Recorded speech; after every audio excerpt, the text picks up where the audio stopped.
Bien, estamos compartiendo nuestra mañana de la jornada donde se inicia la programación y Libres tiene memoria, la programación del 15 al 24. Iniciábamos con el profesor Ricardo Basel, que si ampliamos el plano, después ya vamos a observar que está Ricardo también con nosotros, está Eugenia Grasivich, quien es secretaria del Partido Comunista, el PC, y está el conferencista José Ernesto Schulman, que va a presentar su libro Genocidios. Básicamente el libro lo que propone es pensar que la Argentina es una sociedad post-genocidio.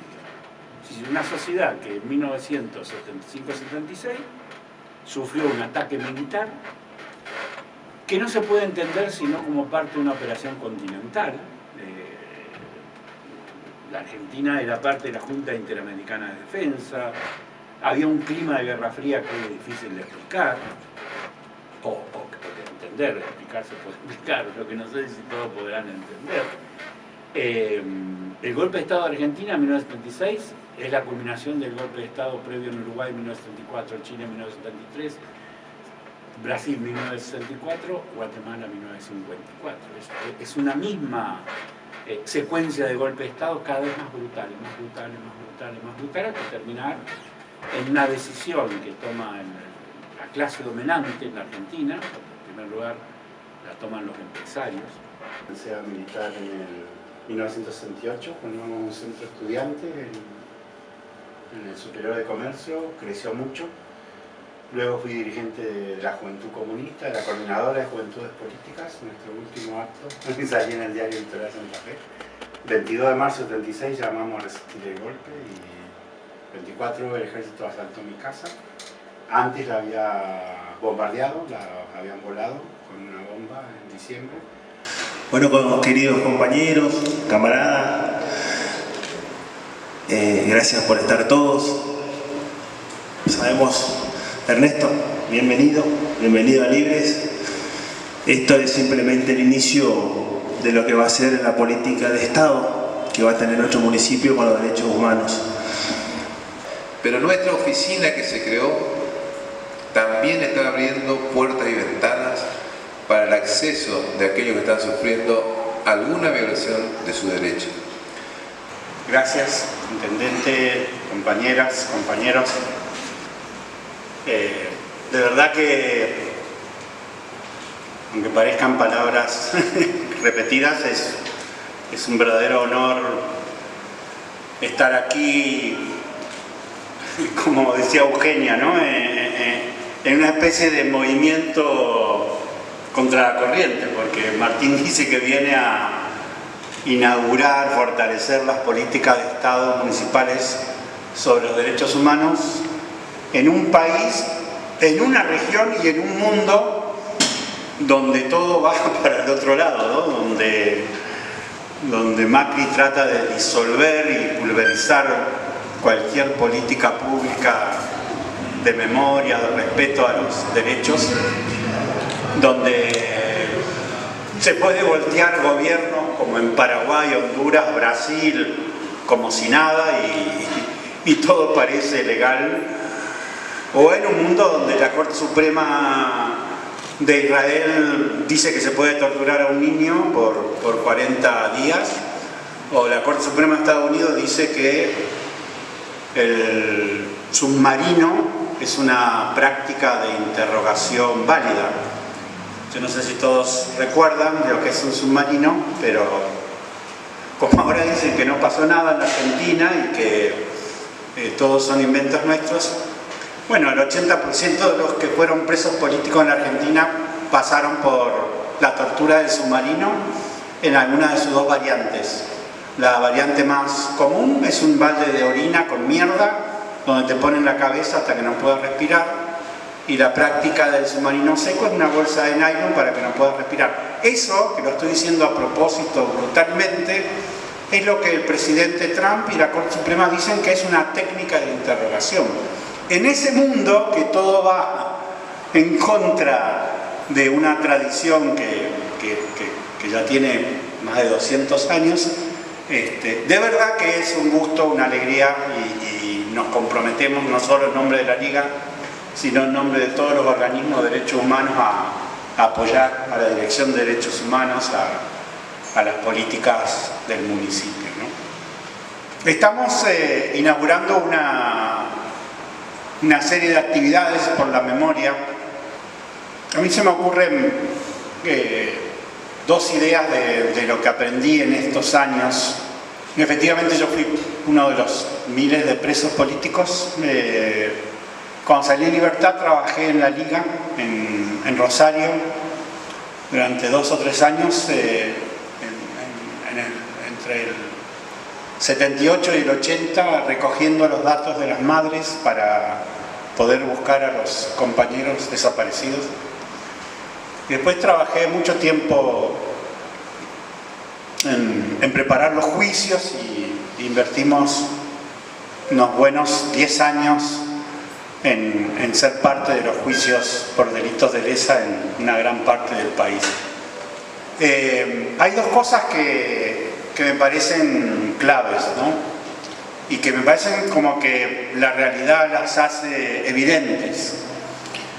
En 1940, Walter Benjamin, que era un filósofo alemán perseguido por los nazis, que se va a terminar suicidando en la frontera porque no puede escapar de Alemania y antes que los nazis lo agarren se suicida, va a escribir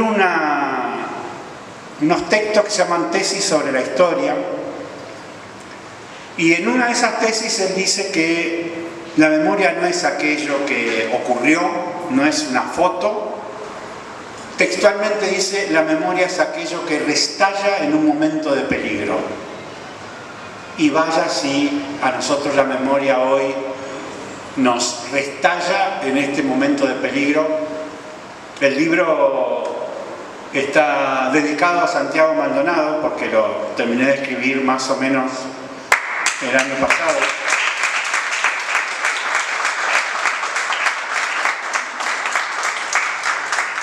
Y es obvio que estamos ante enormes peligros que de alguna manera intentan recuperarse de todos los avances que hicimos en el campo de la verdad, la memoria y la justicia durante 30, 40 años, ¿no? La memoria no puede ser nunca algo arqueológico, y creo que en la palabra de los dos compañeros estaba muy fuerte la idea de que queremos una memoria que ilumine el presente y queremos que la memoria de las luchas fortalezcan la dignidad humana de los que aquí habitan y de los hombres y las mujeres en general. Entonces, la primera cuestión es que nosotros no vamos a pensar la memoria como un relato congelado o no congelado del pasado, sino que lo vamos a pensar para entender y sobre todo para entender qué podemos hacer en el presente, ¿no? La segunda cuestión es que, al contrario de lo que dice Borges, que tiene un poema muy conocido que se repite mucho, y en general cuando a los grandes escritores se lo repite mucho se los descontextualiza y se los banaliza, o sea, se los saca del sentido y se los banaliza, ¿no? Es muy común que se diga, como dijo Borges, si algo no existe es el olvido. Y eso parecería o induce a pensar que lo natural en el proceso humano sería la memoria y que el olvido es algo extraño, como una especie de accidente. Bueno, no es así. La experiencia real es que de un modo continuo, permanente, simultáneo, incesante, y lo estamos sufriendo ahora, la memoria es el resultado de la lucha contra el olvido. Porque el olvido se construye de manera organizada, institucionalizada. Casi siempre el Estado en Argentina ha estado construyendo el olvido al mismo tiempo que violaba los derechos humanos.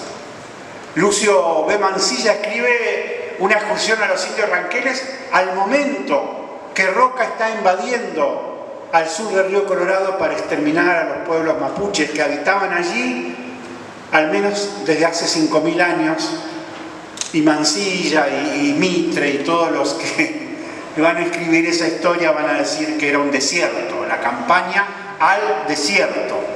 Entonces, bueno, no sé si recuerdan ustedes, ¿no? Ahora que hablan tanto de defender los niños, que está escrito con cifras reales, estatales, que el ejército argentino invadió el sur del río Colorado, exterminó a varios miles de guerreros, y que se robó las mujeres y los niños y lo entregó como sirvientes para los oligarcas de Gran Buenos Aires, ¿no?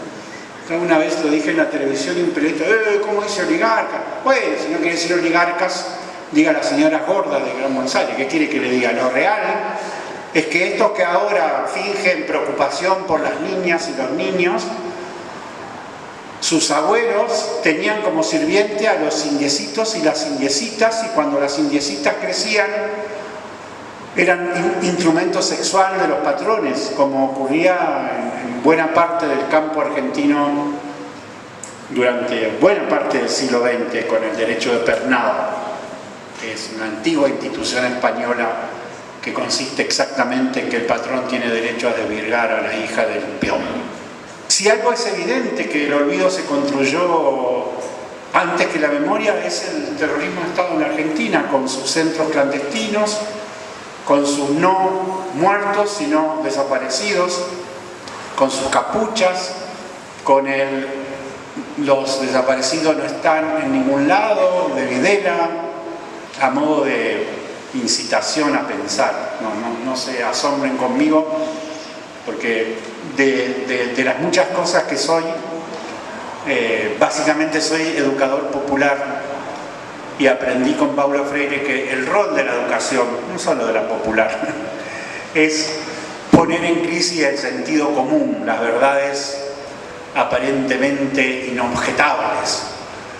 Y si algo me dedico en la vida es a poner en cuestión el sentido común del movimiento popular y de la izquierda, lo que parece obvio y que no lo es. Si alguien pregunta en dónde está inscripto la obra del movimiento de derechos humanos en la historia argentina, miren lo que le diría yo: en el modo en que la dictadura organizó el terrorismo de Estado.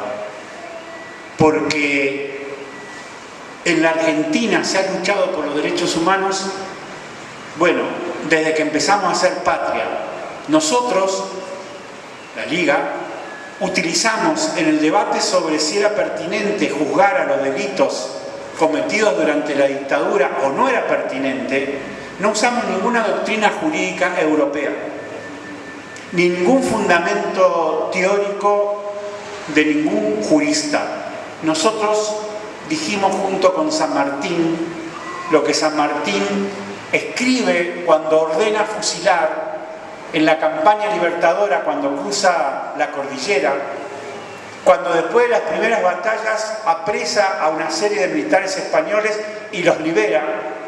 Cuando esos militares liberados se organizan en bandas, torturan y asesinan a los criollos, cuando los vuelven a aprender, San Martín ordena fusilarlos y dice que funda su decisión en lo que él considera que es la ley natural. Y dice: no se necesitan leyes para saber que un hombre que tortura no merece vivir. José de San Martín. Esa es, para nosotros, el acto fundacional de la lucha por los derechos humanos. La primera huelga general de los trabajadores en 1902 fue contra una decisión administrativa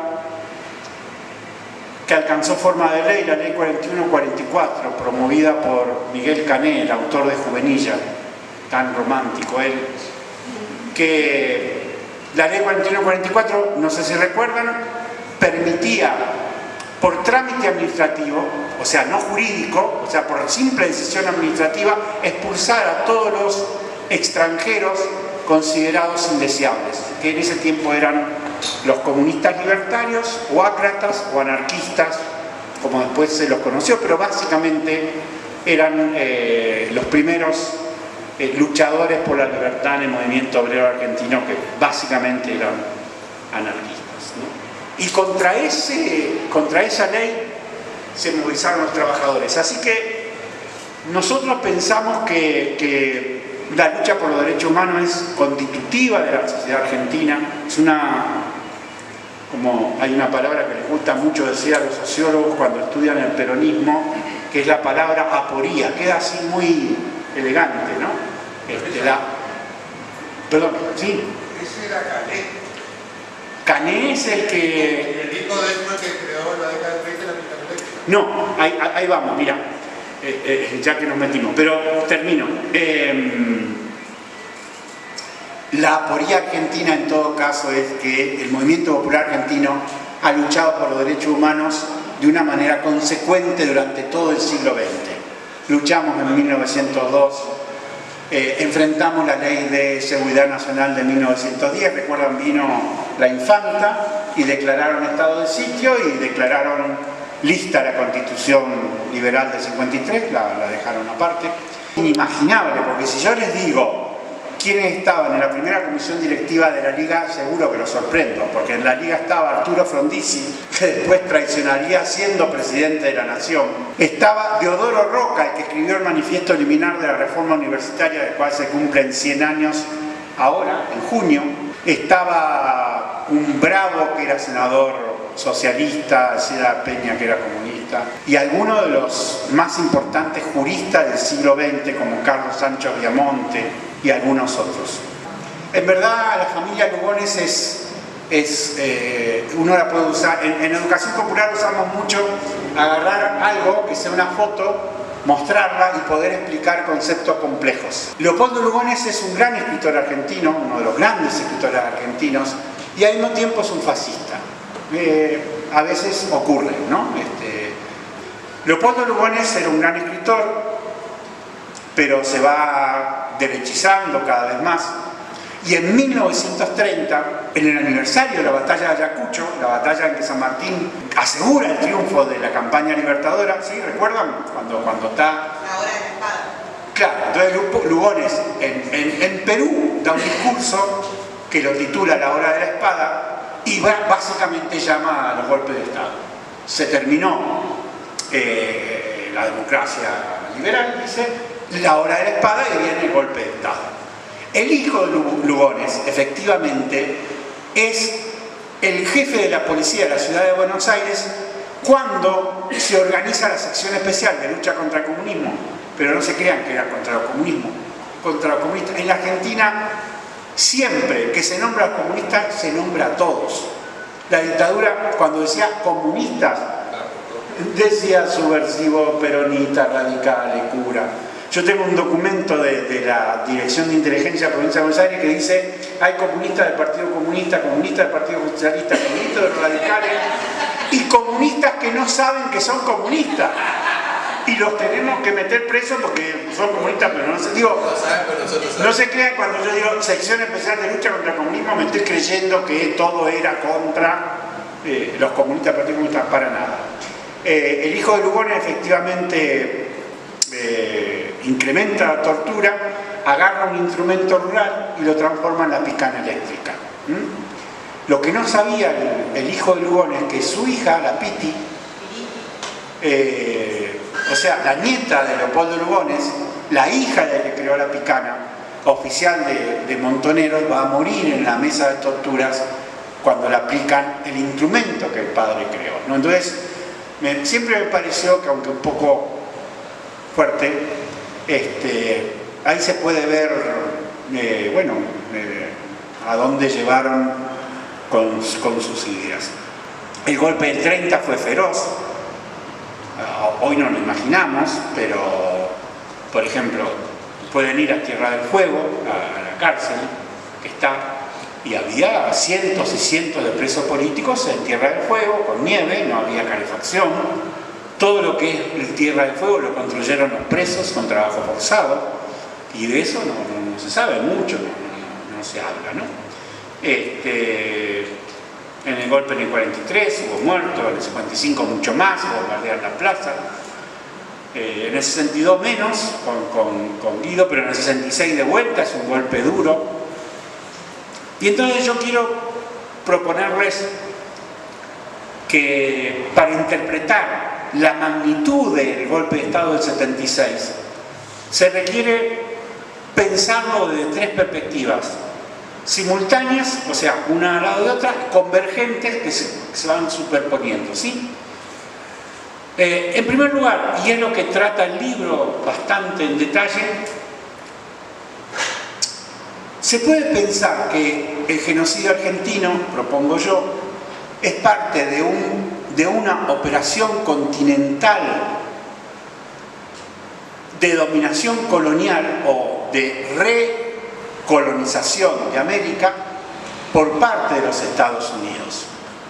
Ustedes saben que en 1776 las 13 colonias del norte se liberan de Gran Bretaña, pero no con un ánimo humanista, independentista, sino todo lo contrario. Están munidos de una mística religiosa fundamentalista por el cual desde el principio se consideraban la nación elegida por Dios para dirigir el mundo, y así lo escriben. Escriben abiertamente que ellos nacieron para dominar el mundo. Crece Estados Unidos, se transforma, crece, resuelve la disputa norte-sur, y rápidamente se expande, ¿sí? Saben que Estados Unidos rápidamente le roba a México la mitad de México, la mitad, ocupa el Caribe, se hace con Puerto Rico, con las Filipinas, prácticamente se queda con Cuba. 1902, enmienda Platt, la Constitución cubana dice que Cuba depende de Estados Unidos, lo que llaman la enmienda Platt, o sea, constitucionalmente podía intervenir, esa es una neocolonia clarita. Pero cuando quieren seguir avanzando, se encuentran con que el territorio más rico, o sea, Brasil, Argentina, Chile, está bajo el dominio británico. Todas las colonias se habían liberado más o menos en un movimiento articulado, aprovechando la invasión napoleónica a España, lo que se llama el debilitamiento de la máscara de Fernando VII, como dicen los patriotas, que como Fernando VII está preso de Napoleón, entonces ellos van a asumir la soberanía, y después en ese movimiento aparece un grupo de revolucionarios como Bolívar, San Martín, Belgrano, que dicen: nos vamos en serio tú. Hay un norteamericano, para que no crean que cito europeos, marxistas ni nada de eso, que se llama Emanuel Wallerstein, que él dice, fíjense, que si uno piensa el Río de la Plata entre 1806 y 1816, entre las invasiones inglesas y la declaración de la independencia, pareciera un proceso de independencia nacional. Pero, dice Wallerstein, si uno lo piensa entre 1806 y 1896, cuando ya está consumada la dominación inglesa en la Argentina total, y el clásico ejemplo es que organizan el ferrocarril en forma de embudo para llevar la riqueza de todo el país al puerto de Buenos Aires, ya no se piensa en un proceso de independencia nacional, sino en un cambio de hegemonía imperial. Hemos dejado de ser una colonia española para ser una neocolonia inglesa, igual que casi toda América o toda América Latina. ¿Cuándo Estados Unidos puede avanzar? Cuando Inglaterra en la Segunda Guerra Mundial se debilita, queda exánime, Estados Unidos se fortalece, y fíjense ustedes lo que yo propongo en el libro y escribo sobre cada episodio. 1954, golpe de Estado en Guatemala, derrocan a Jacobo Arbenz, con un modelo que, véanlo, está en el libro, es ese artículo que decía el olor de la papaya madura, la papaya que comen en Guatemala. El modelo de golpe de Estado de 54 es increíblemente moderno. Hay grupos de terrorismo, hay radios clandestinas norteamericanas, sabotaje económico, corrupción, compra de militares, paranoia, porque están viviendo en la Guerra Fría, tienen paranoia, porque en Guatemala había 16 comunistas y los tipos se ven como si fuera un ejército, no existía nada de eso. 1954 Guatemala, 1964 Brasil, 1966 Onganía, 1971 Perú, 1973 Pinochet, Chile, 1974 Bordaberry, Uruguay, 1976 Argentina. Hace un rato me recordaba Fagalde que él junto con un amigo mío que era de la fe de Marcelo Kopp, fueron de los primeros, amenazados por la AAA en Santa Fe. Y yo, cuando él me lo contó, me acordé que yo me afilié a la Juventud Comunista a los 15 años, hace 50 exactamente, más o menos en marzo.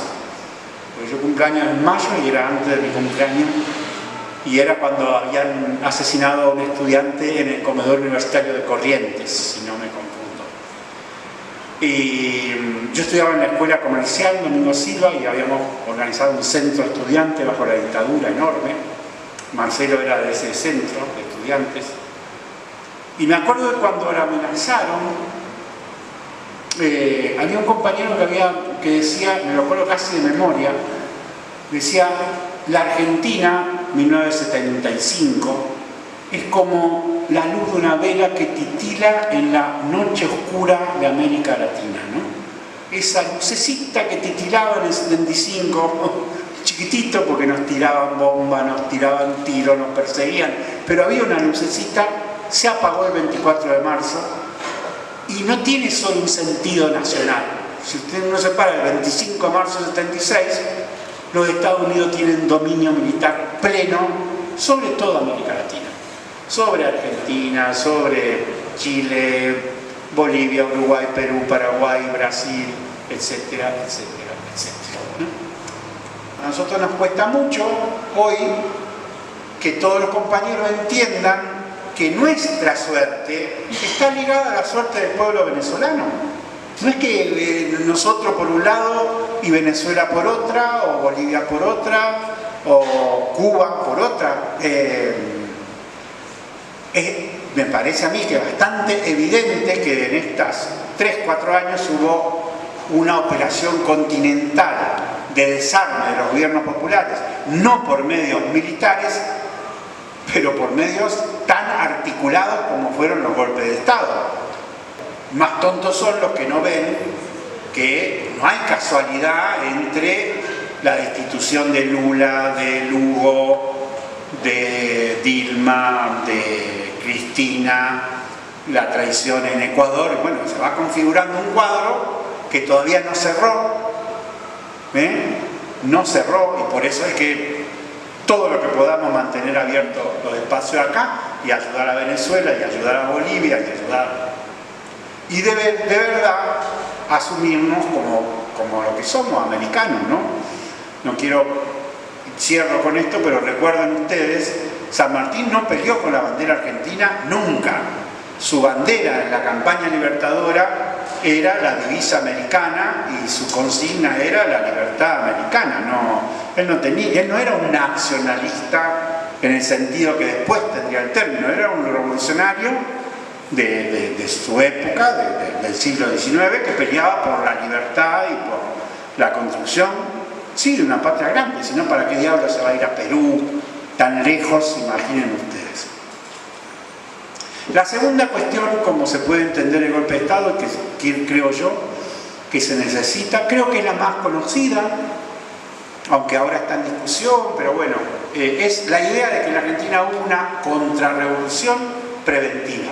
Es decir, se venían acumulando fuerzas, proyectos políticos, organizaciones de todo tipo, que empezaban a pensar que el camino de la Argentina era por afuera del capitalismo.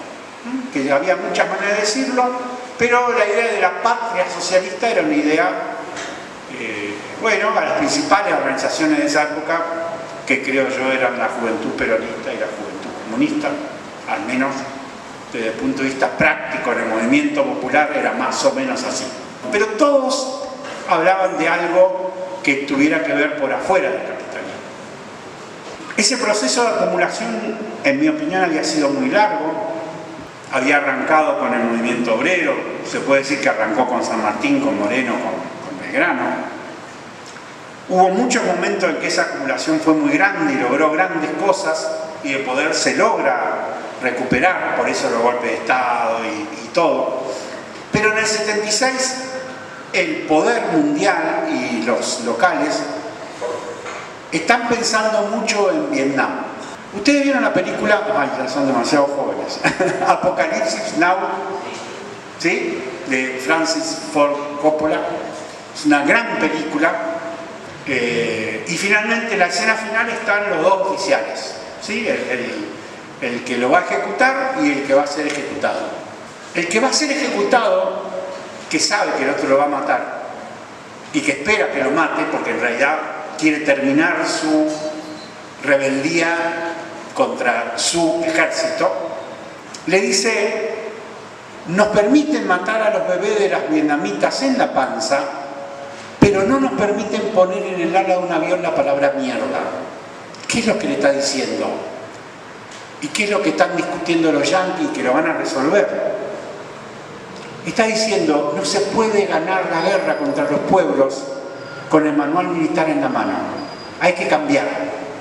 Y esa decisión está documentada, la toma Kissinger en una reunión que hacen en Vietnam, en donde organizan la operación Noche y Niebla, que va a ser muy parecida a algo parecido que había hecho Hitler en su momento y que es exactamente lo que van a hacer en Argentina con la desaparición de personas. La decisión de salirse del manual militar, pasar a formas terroristas para poder exterminar la lucha del pueblo, que si no, no la pueden resolver. Lo que yo quiero decir es que si uno piensa en lo que éramos todos, lo que era el Ejército Revolucionario del Pueblo, Montonero, Partido Comunista Revolucionario, la organización RP, la JP, todas, Si uno es realista y lo mira con el paso del tiempo y lo que aprendimos, uno dice: ninguna de esas fuerzas podía derrotar al Estado, mucho menos derrotar al ejército. ¿Por qué toman esta decisión de matar 30.000, 10.000 presos, robar niños, torturar? Bueno, todo lo que se supone que saben. Porque ellos están asustados. Porque ellos no solo ven Argentina, sino que están viendo Bolivia, Argentina, Uruguay, Chile, y ven que a partir de 1959, de la Revolución Cubana, hay un pueblo latinoamericano que se les revela, y eso es lo que quieren aplastar. Y como ellos tienen una cabeza global, no como nosotros, que estamos pensando en lo chiquitito a veces, ellos dicen: no, para poder destruir la revolución en Bolivia hay que matarlos en Argentina, y para poder destruir la revolución en Argentina hay que matarlos en Chile. Y eso es lo que hacen. Lo que quiero decir es que ellos toman una decisión predeterminada, prensada, por eso el plan de exterminio, que está documentado, anexo 2 de inteligencia del plan de operaciones militares de octubre del 75, están todos los juicios. Y que ese plan, a diferencia de otras partes de la historia, no se proponía a amedrentar, sino exterminar, que son dos conceptos militares, políticos, sociológicos distintos. Un genocidio es la destrucción de un grupo nacional, la destrucción de su identidad para reorganizar radicalmente un país. El concepto de genocidio lo genera Lenski en Polonia, un polaco durante la Segunda Guerra Mundial, porque él dice: mataron a los judíos del gueto de Varsovia, Varsovia ya no es más la misma. ¿Se entiende? Varsovia era cuando había judíos en el gueto de Varsovia. Lo que queda después, sin los judíos del gueto de Varsovia, ya no es Varsovia, o es una Varsovia con otra identidad. Eso es un genocidio. La Argentina que sale de la dictadura es Argentina, pero ya no es la misma, porque ya no están los proyectos revolucionarios parados, ya no están los trabajadores en la empresa organizados vinculados a ese proyecto, y lo que tenemos es una sociedad post-genocidio que permite cumplir la tercera dimensión del golpe, que es la fundación de un país.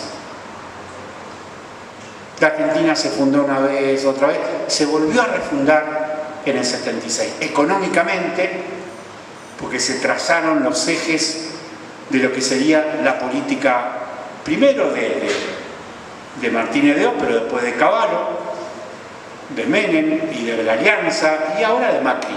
No estamos diciendo que Macri es Videla, sí que Macri cumple el sueño de Videla, porque construye el país que Videla quiso construir. Este país no es así, a este país lo hicieron así. A nosotros no nos ganaron la batalla cultural porque los intelectuales de la dictadura en un debate público lo convencieron a Rodolfo Walsh, sino que a Walsh lo mataron en la esquina de San Juan y Entre Ríos, y sobre su sangre, con la picana, construyeron la hegemonía cultural que hoy permite que Macri gane las elecciones. No se trata de justificar todo, pero tampoco de naturalizar cómo ellos construyeron esta superioridad cultural que sí construyeron durante largos años. Porque lo fundamental del genocidio es borrar la identidad. Nuestra identidad como pueblo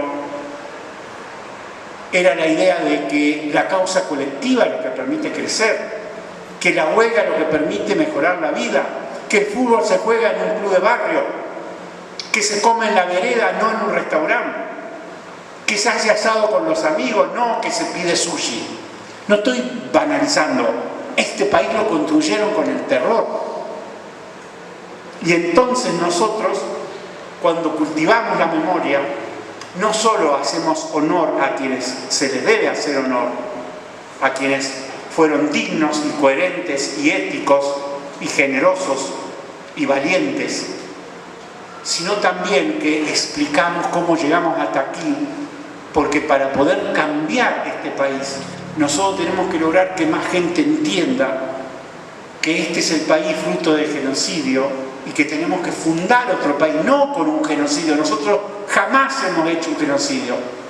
El chino Zanini me contó hace 10 días en la cárcel de Seiza, porque nosotros recuperamos el derecho a visitar a los presos políticos, único organismo, y se lo dimos a todos. Una anécdota impresionante, porque yo dije, me tengo que ir rápido porque me voy a La Rioja, porque mataron a un chico cadete policial y los padres me pidieron que vaya, y me dice que lo había ido a visitar una chica que era la hija de un compañero que murió en el D2 de Córdoba, que era inteligencia de la jefatura de policía de Córdoba, donde torturaban, y que él cuando la vio se acordó de una anécdota muy fuerte que me gustó mucho, que este compañero cuando vuelve la tortura hecho mierda le dice: Chino, nosotros tenemos que luchar por un mundo sin tortura, nosotros nunca vamos a torturar a nadie porque nosotros luchamos por la humanidad. La semana pasada estuve en Reconquista y fue muy grato porque estuve con los expresos políticos míos, con los que me recibieron en el centro clandestino y en la cárcel. Y hay un compañero muy sencillo, para ser generoso, muy pobre,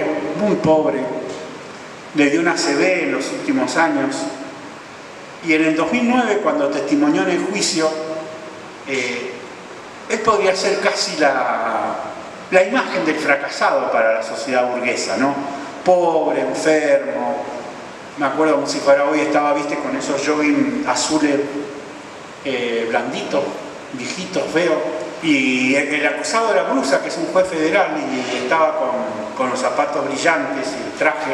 Y a mí me gusta mucho venir por acá porque en la celda donde yo estaba murió una chica que se llamaba Alicia López Rodríguez de Garrahan, que era santafesina, la bisnieta del brigadier Estanislao López, la compañera del juez Rodríguez, que era la responsable del periódico de las ligas agrarias en el norte santafesino. La mataron. Entonces a mí la cosa de la cultura guaraní me llega mucho, ¿no? Y termino. Este compañero en el juicio recuerda que nosotros le celebramos el cumpleaños a Alicia López en La Cuarta, en las condiciones de un centro clandestino, y él dijo en el juicio algo impresionante. Lo mira a Brusa y le dice: porque nosotros somos humanos, no como este. Y eso es lo que nosotros entendemos por la lucha por los derechos humanos. Nosotros queremos que las personas sean humanas, que los seres sean humanos. Creemos que hay otra vida, que se puede vivir de otra manera. Creemos que lo que nosotros entendíamos por la felicidad es verdadera. La felicidad está en el arte, en el abrazo, en la belleza, en los amigos. No creemos en la felicidad del consumo, ni en las hamburguesas, ni en las zapatillas.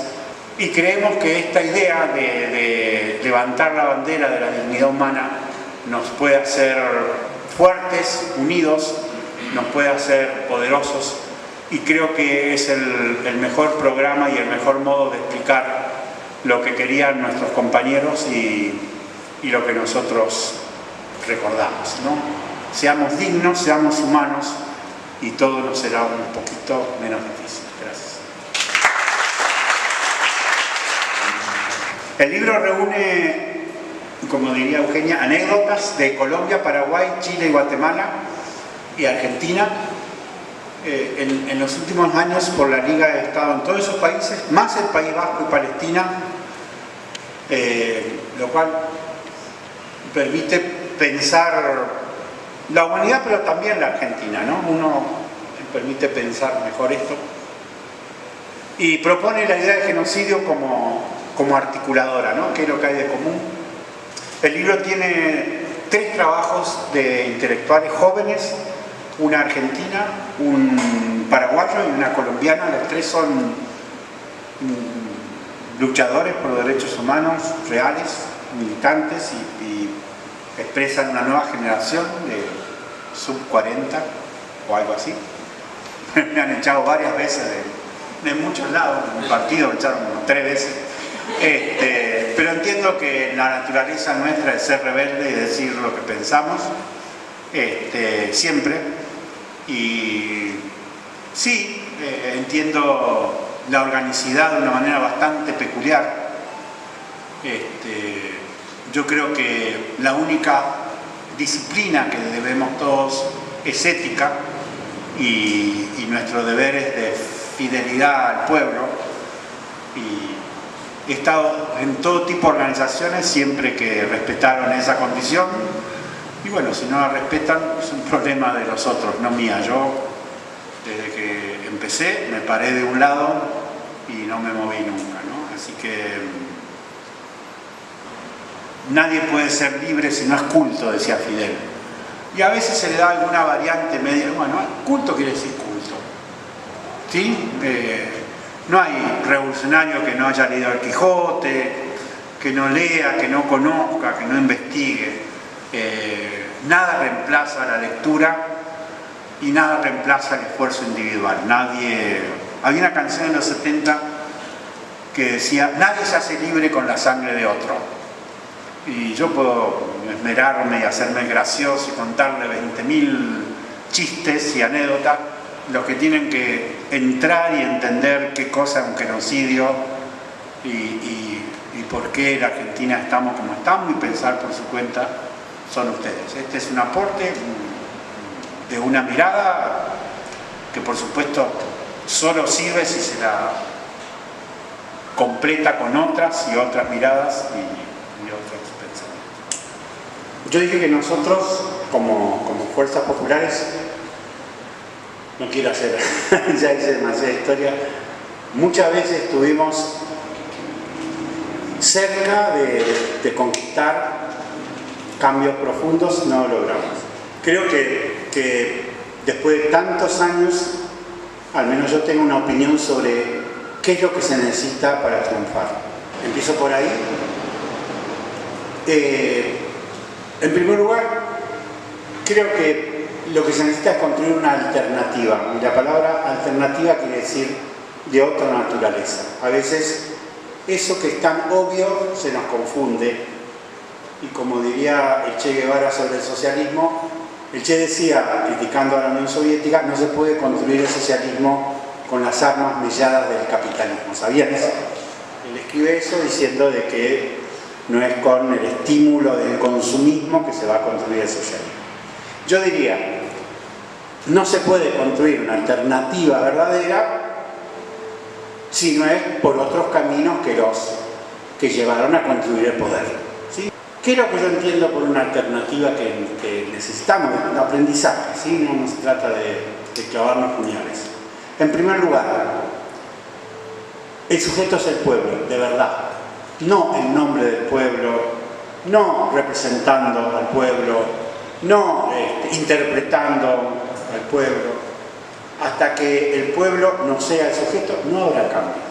Y se trata de pensar entonces un modo de hacer política en donde el pueblo sea, no hagamos política para el pueblo, sino el pueblo se convierta en sujeto. Esa es la primera cuestión que yo creo que aprendimos todos, o mi conclusión de nuestra historia de estos años de América Latina. La segunda cuestión es el objetivo. También, después de tanto tiempo, yo creo que hay que asumir que el objetivo no puede ser mejorar la enfermedad, sino terminar con la enfermedad. O sea, el objetivo no puede ser mejorar el capitalismo, porque el capitalismo es inmejorable. Hay que luchar por algo que no sea el capitalismo y que al mismo tiempo sea, por supuesto, de liberación nacional. Eso es obvio, ¿no? En esa discusión de los 70, que la liberación nacional por un lado y la liberación social por otro, es una explicación, o una de las explicaciones de nuestra impotencia. Es una sola lucha por la liberación nacional y el cambio social. No hay posibilidad alguna de separar estas dos luchas. El camino más corto es el más paciente. Y nosotros tenemos que salir de la inmediatez. Tenemos que salir de la inmediatez, y salir de la inmediatez quiere decir que todo lo que hagamos, en el plano de la memoria, de lo electoral, de la gestión, de lo que sea, todo tiene que apuntar a construir capacidades de autonomía, organización y fuerza del pueblo, o sea, poder popular, en una palabrita, que no la digo porque a veces se puede confundir. Pero necesitamos pensar así y sobre todo dotarnos de una mirada histórica más amplia, para lo cual, y tenemos que incorporar una idea de trascendencia, hay que luchar porque es ético y triunfaremos en el largo plazo, nunca en el corto plazo. No habrá cambios fundamentales en ningún corto plazo porque tenemos nada menos que cambiar la cultura, la mentalidad, las costumbres. Tenemos que hacernos civilizados, tenemos que hacernos urbanos, tenemos que hacernos respetuosos. Eso no se logra con un volante, eso se logra con mucho tiempo. Entonces, no es que seamos pocos. En la Argentina hay centenares de miles de militantes. Pero lo que no tenemos es una idea, un plan, un proyecto, un modo que no lo tenemos. No tenemos un modo común de pensar estas cosas, ¿no? Entonces, yo creo que eso es lo fundamental desde el punto de vista del debate.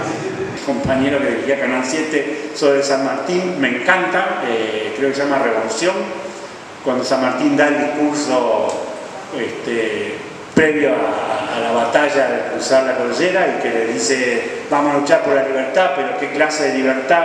Vamos a luchar para que no haya esclavos, para que no haya pobres. Es un programa revolucionario.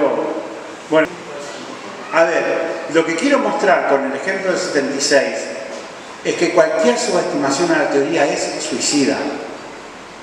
Y en la Argentina tenemos una gran tendencia al pragmatismo político.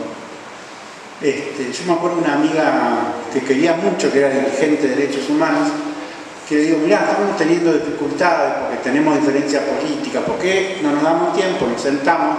Me dijo: estoy tan ocupada que no tengo tiempo para discutir política. Bueno, está claro que estás en el horno.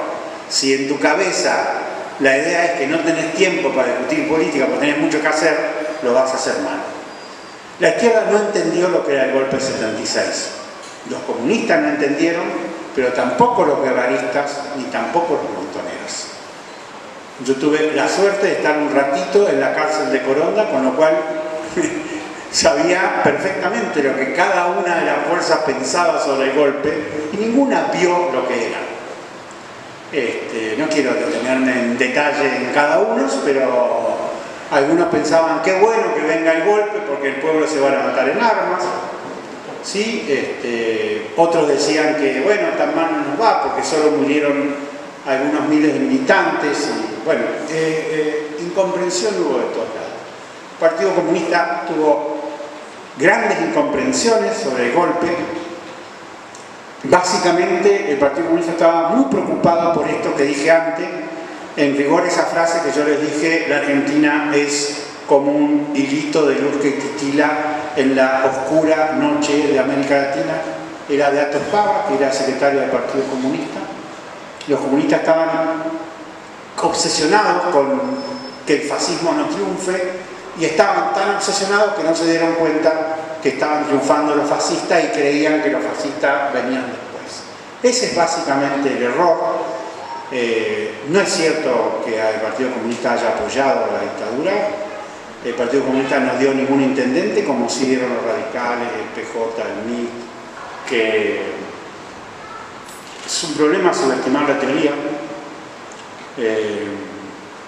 Hay que procurar entender profundamente lo que ocurre.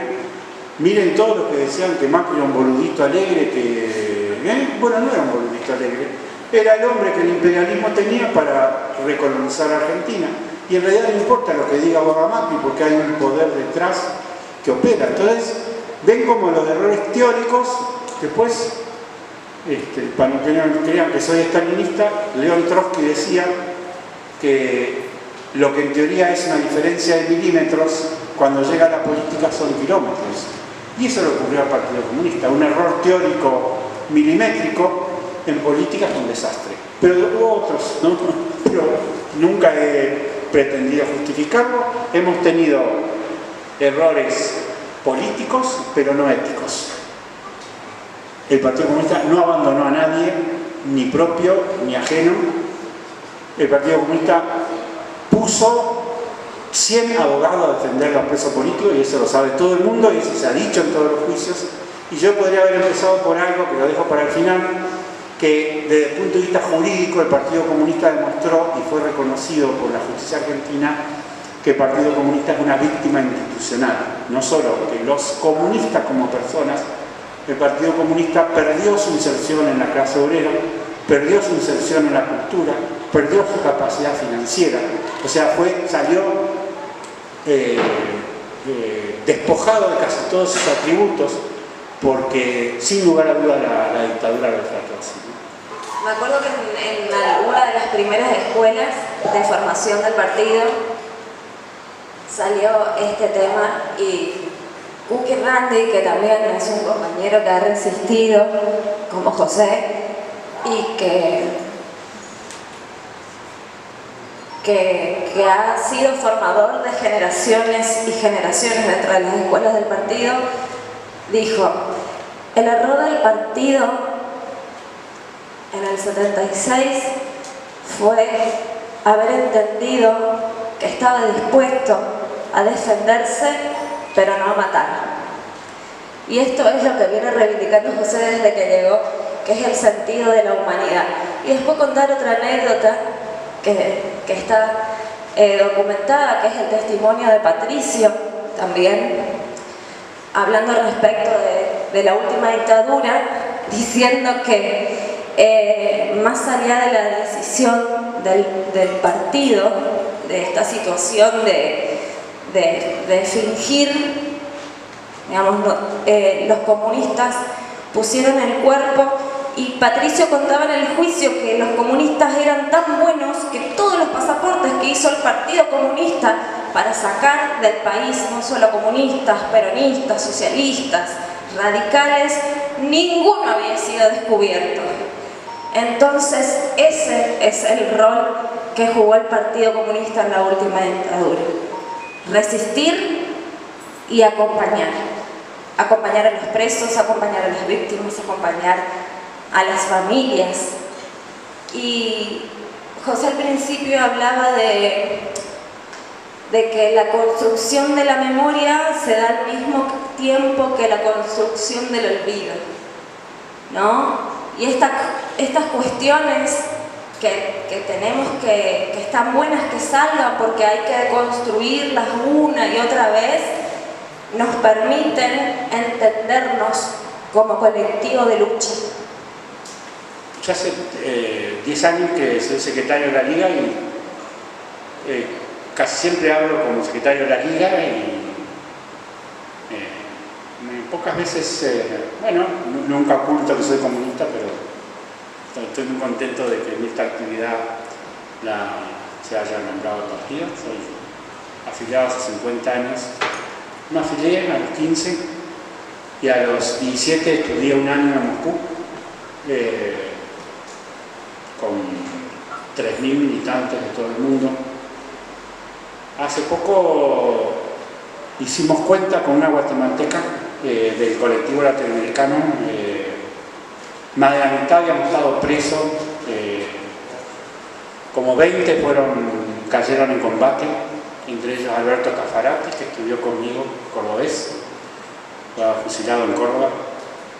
Y en Guatemala identificaron a un compañero con la técnica del ADN y había estudiado con nosotros y me mandaron el PDF, ¿no? Con el ADN y la foto, y lo vi, me acordé y escribí este poema que se llama En memoria de Pedrito. Dicen que debajo de esa roja bandera, dentro de ese pequeño cajón, están los huesos de Pedro. Dicen que su hija menor, que creció sin conocer la historia, tomó la bandera de su padre y la puso sobre la caja de madera donde reposan los huesos de Pedro. Dicen que cuando la atraparon manoteó la 38 y opuso resistencia, cumpliendo con aquella promesa de una tarde de nieve cerca de la Plaza Roja 12 años antes de aquel instante. Entonces gritó: seremos como el Che, o al menos, corregí yo, como el Che querría que fuéramos. Dicen que lo mataron a los 24 días, o sea, el 29 de marzo de 1984. Así escribieron los militares guatemaltecos, tan prolijo como todo militar latinoamericano en eso de asesinar militantes. Dicen y dicen, porque yo no lo vi más desde aquella tarde de nieve. No lo vi cuando cruzaba fronteras con nombre falso y bigote recortado. No lo vi cuando entró a su Guatemala y se puso a pelear justo cuando aquí caían dictadores y volaban allende por el cielo. No lo vi cuando volvió a cambiar de nombre tantas veces que ni él se acordaba quién era. Pero ahora recuerdo que aquel 29 de marzo de 1984 me tomé un par de vinos con el Tito, el Carlos y el Tato, que eran buenos en eso de ponerle al pueblo uniforme de pueblo y salir a pasear con las banderas en alto. Banderas como esas que la niña de Guatemala, criada en el país de los gringos, dobló con amor para poner sobre la caja de los huesos de su padre. Mi amigo guatemalteco perdido en la noche, que recuerda la culpa de estar vivo y no ser como él, un puñado de huesos dentro de una caja bajo una bandera.